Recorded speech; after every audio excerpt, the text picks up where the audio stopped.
আসসালামু আলাইকুম। আমি একটা নতুন রেসিপি বানাইছি, এগো আপনাদের সাথে শেয়ার করলাম। তো আপনারা বানাইয়া খাইবা। প্রথমে আমি নাইকল করছি, পরে ময়দার মাঝে তেল দিছি, এরপর খেজুরের গুড় দিছি, দিয়া এগুলো আমি বালা করে পানি দিয়ে মিক্স করলাম, গোলা বানাইলাম। তো এই পিঠাটা খাইতে অনেক মজা হয় শীতের দিন। তারপর আমি গোলা বানাইয়া নারকেলের বিরান করলাম, সাথে আমি দিলাম খেজুরের গুড়, এলাচি, এরপরে দিলাম তেজপাতা, দারচিনি। এটা দিছি একটু ফ্লেভারের লাগি, জাস্ট দিলে একটু ভালো হয়, খাইতে ভালো লাগে।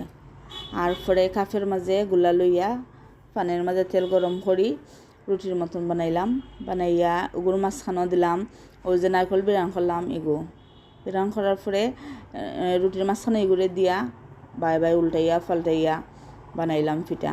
ওইগুলো গিয়ে আমার পিঠা।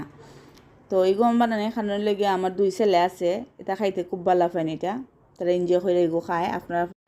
তো তারা দুইটা খাইতে এটা ভালো পায়, ও আমি বানাইলাম।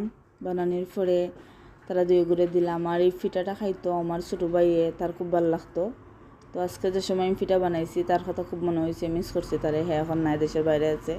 তো সকালে দোয়া করবা আর আমার চ্যানেলটারে সাবস্ক্রাইব করবা, লাইক দিবা। ওকে, আল্লাহ হাফেজ।